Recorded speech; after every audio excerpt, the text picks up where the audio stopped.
The Benjamin Dixon Show is only possible with listener support. Go to www.thebenjamindixonshow.com to register for our blog and join the Progressive Army.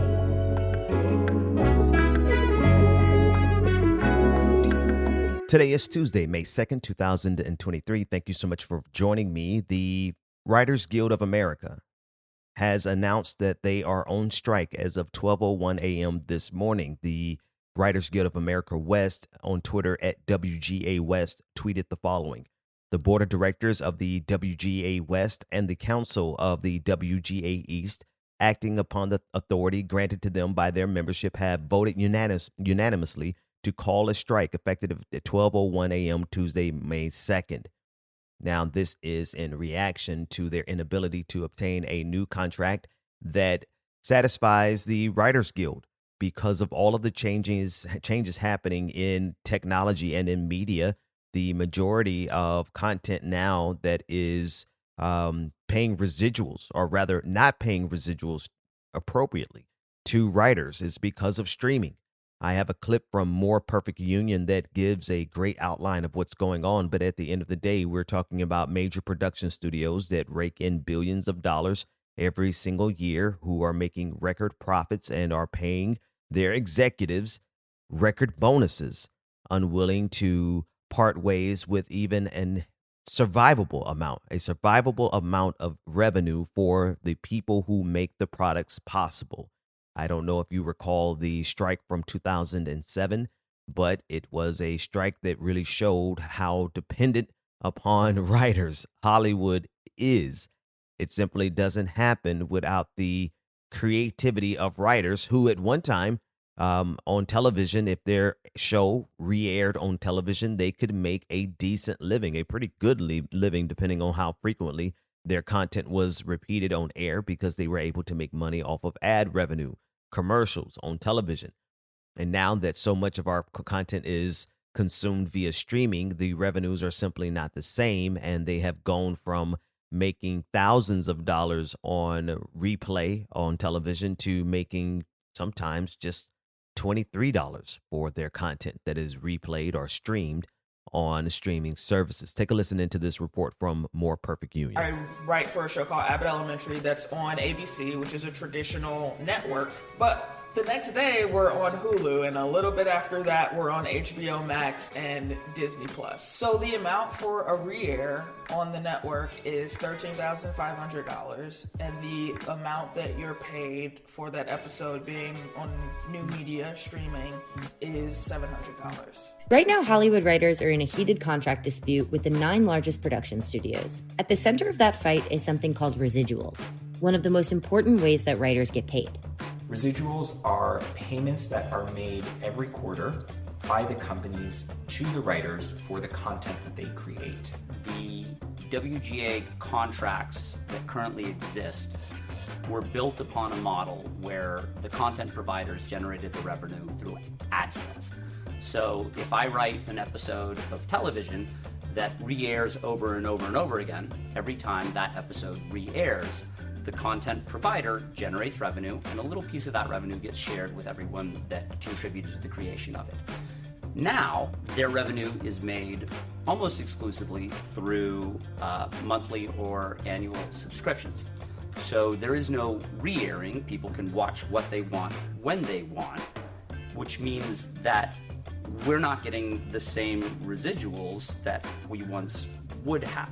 What I'm accustomed to as a broadcast writer, as a residual, like $20,000 for an episode of TV, in streaming, I just got a check for the same project for $23.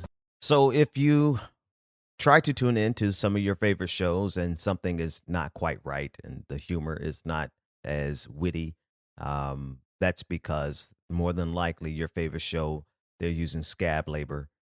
They're using executives or anyone they can find to come in and write so that these production houses can continue to make the money that they make on a weekly and a monthly basis.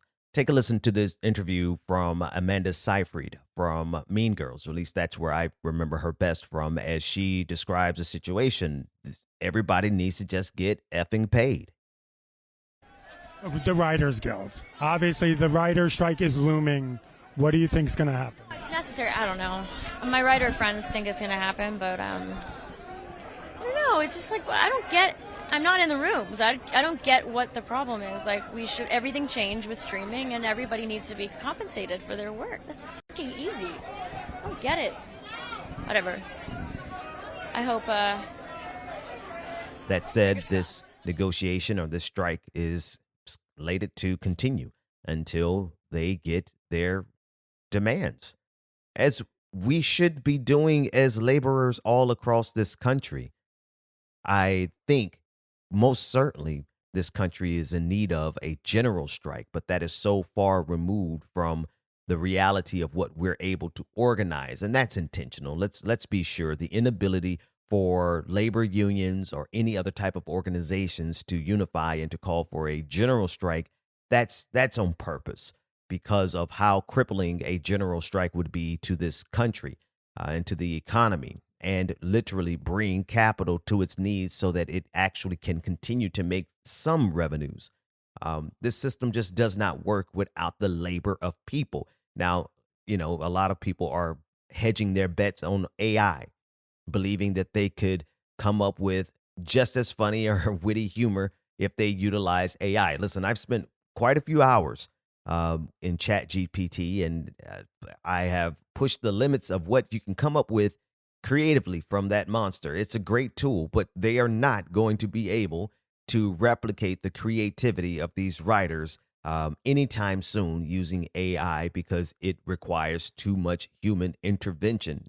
It inputs. It just requires too many human inputs to be able to generate what they need from the what they would normally get from writers. Now, I'm sure some studio house is going to try it. Have you seen the videos of artificially intelligent generated video movies? The content is beautiful in some cases, but it's always soulless. It's able to generate images that look like high quality movie grade images, but the images are literally just that. They're not doing anything that remotely looks like a human being.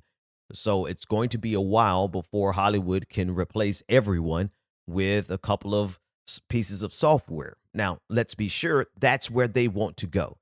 That's where every manufacturer, every corporation, they want to be in a position where they do not have to pay labor. Because as I said yesterday, it's an age-old reality. Capital has always been at odds with labor. Capital seeks to pay as little as possible if capital can get away with slave labor.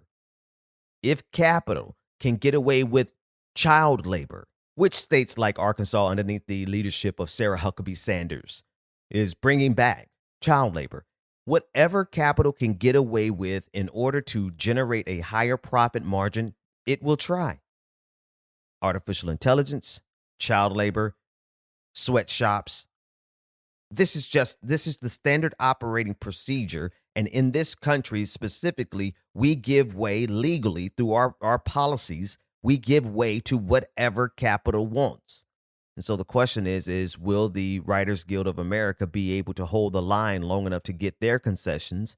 And I'm sure something will work out after a while. You'll be able to tune back into your favorite streaming binging episodes. You'll be able to get back there. But the question is when will labor in this country writ large be able to exercise its real power when we know that power has been intentionally neutralized as much as humanly possible by all of those who are serving the interest of capital?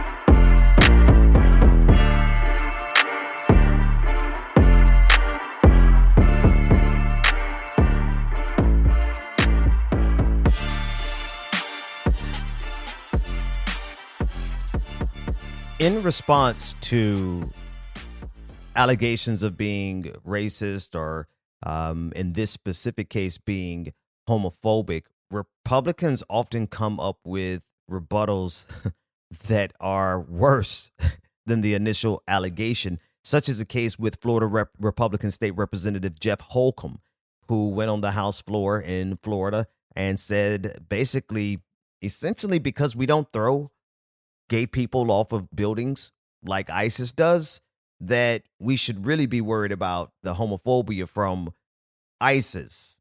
His exact words were, quote, "Our terrorist enemies hate homosexuals more than we do." Listen in. Be labeled as racist and discrimination without a response. ISIS, the Taliban, and Al-Qaeda, those are the folks who discriminate. We bombed a building in 2017 like we never usually do. We bombed it because they threw homosexuals off that building. Our terrorist enemies hate homosexuals more than we do. They're the ones who discriminate. Our job in the military, our Navy creed, I'm committed to excellence and fair treatment of all. That's what we learn in boot camp. That's what we drill into ourselves each and every day while we're in boot camp. Please vote up on this bill. You can hear the audible gasp on the floor because, well, I think Holcomb thought he was doing something positive, or did he think he was making a cogent argument? But this really does go to show you how deeply seated that hatred really is. I mean, because you don't publicly execute gay people right now, and I say right now because while he is making this rather ridiculous argument on the floor of the state house in Florida, his colleagues, his comrades, his fellow white evangelicals are promoting the public execution of gay and lesbian transgender people. I've covered it on this show. We've heard it from preachers.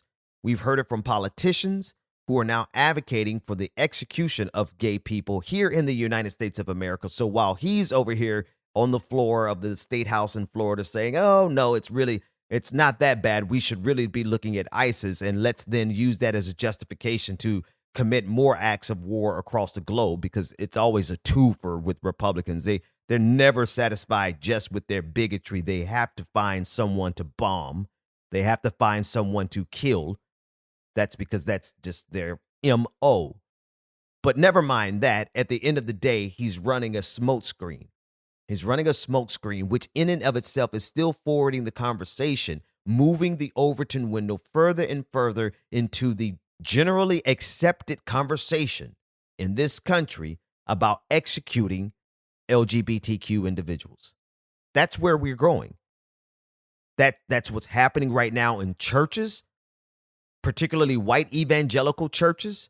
That's what's going on with all of these Nazi organizations who are marching around the country, advocating for murder because you don't believe in someone's lifestyle. Again, I want to emphasize what we see happening on social media is a bellwether. The conversations that are rehearsed on social media are those that are enacted in real life just as soon as they can get enough support to not be out there doing and committing these acts of violence by themselves. As soon as they get a small enough group to go out and march and put on their KKK mask or put on their black fatigues and put on their Nazi regalia, they go, they organize, they march. They're trying to move the ball politically. They're trying to move the ball on the state house level. They're moving the ball on school boards all across this country with one intention, and that is the full criminalization of anything LGBTQIA, with the ability to punish them with the force of law, including public executions. And people wonder why we are so adamantly supportive of the LGBTQIA community. Never mind the fact that they're just simply human beings and we should stand beside them because they have as much right to live and exist in this country, on this planet, without alienation, without being ostracized and dehumanized. Besides that, the reason I fight for them so hard is because I'll be damned if I sit by and watch an entire community targeted for violence, and we sit back and say, oh, well, you know, I'm not with that gay stuff. Really? That is that your final answer? Because if that's your final answer, you may as well be the person picking up the weapons, going out here committing the acts of violence. Solidarity with workers, solidarity with every marginalized group. We'll be back after this. Go to www.patreon.com/The BPD Show and get twice the content and unfiltered interviews without any of the commercial interruptions. Here we go. Very special welcome to 2 new patrons to our patron family. Welcome to Jennifer Alicia. Thank you so much for becoming a patron. And Perry Anderson, thank you so much for becoming a patron. This entire patron party is for the 2 of you. Go ahead and do something. Hey. And here we go. You too can become a part of this prestigious and prodigious patron family by going to patreon.com/The BPD Show, where you get twice the content, none of the commercial interruptions, and you get access to our bi-weekly patron party that goes down, I believe, Friday night. We're having another one, patreon.com/The BPD Show, and we'll be back right after this commercial break unless you are a patron.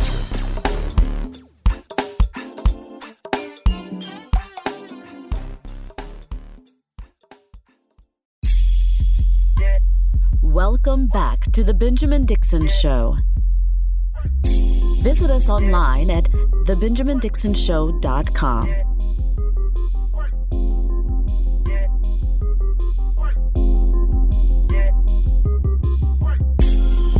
Welcome back. I want to play another clip. This is from a local news broadcast that is reporting on a Republican candidate who has identified as a trans woman of color. Ryan Webb, who is a county councilman, has taken to his social media and announced that he is no longer identifying as a white man, but he is identifying as a trans woman of color. And the reason I am not going to acknowledge, I guess, their pronouns is because this is actually just a gag. This is just a joke for them.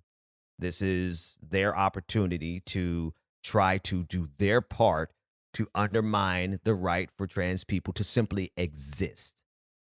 Right?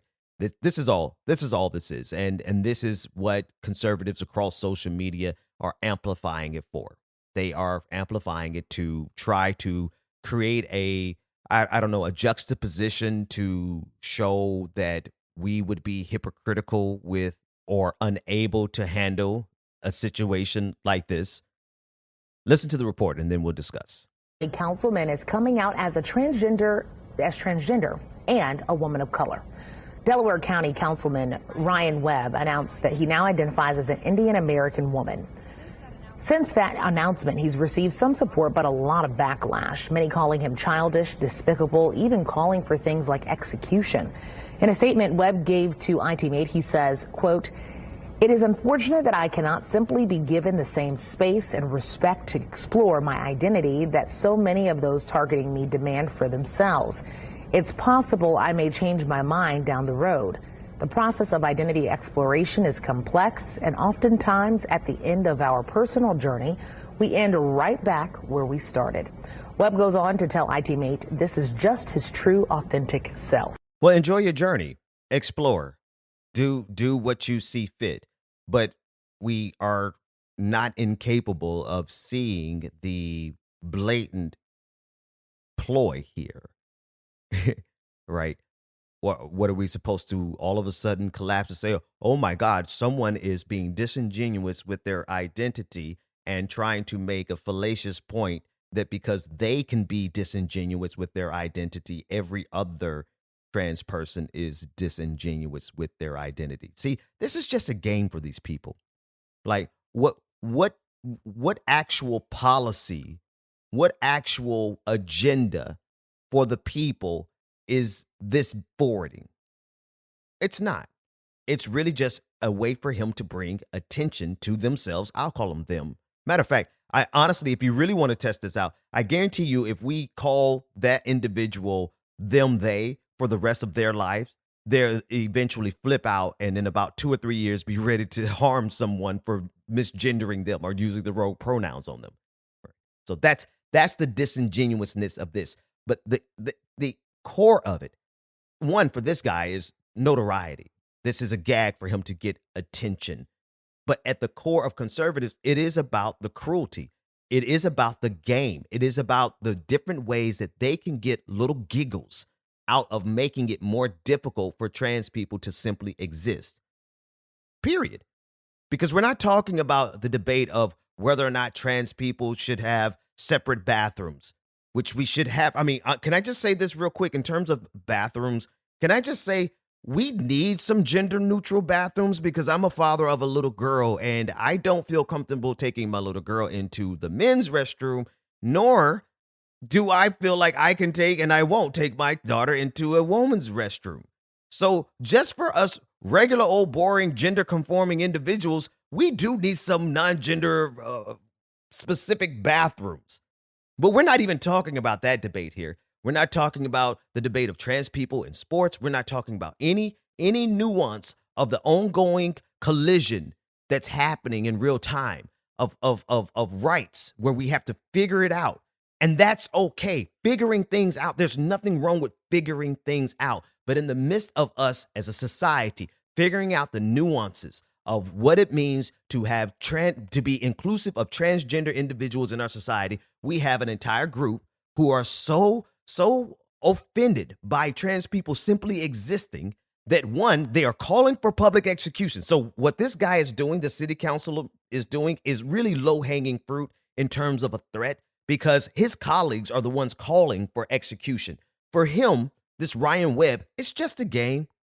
It's just a game to make a cheap political point, and they have every intention of not going any further with this transition except just to try to make a cheap political point. Fine, go ahead. Congratulations, you trans woman of color. You look beautiful in your three-piece suit. I just, not that you have to conform to. You could be a trans woman and not dress like a trans woman. Do what you want to, my friend. This is America. You are free to do it, so long as you do it with consenting adults. And I really honestly think that that's where we should do the most investigations, because these people who are committing their lives to attacking trans people, I guarantee you, if you check their search browser history, if you check their hard drives, you'll find that there's a lot more going on over there than their pure hatred for trans people. The real groomers, we know where they are. I mean, heck, it's news reports after news report every single day. The people giving the trans community the most hell are the people committing the most egregious acts of sexual assault and grooming of children. But, that's an entirely different conversation. So I digress.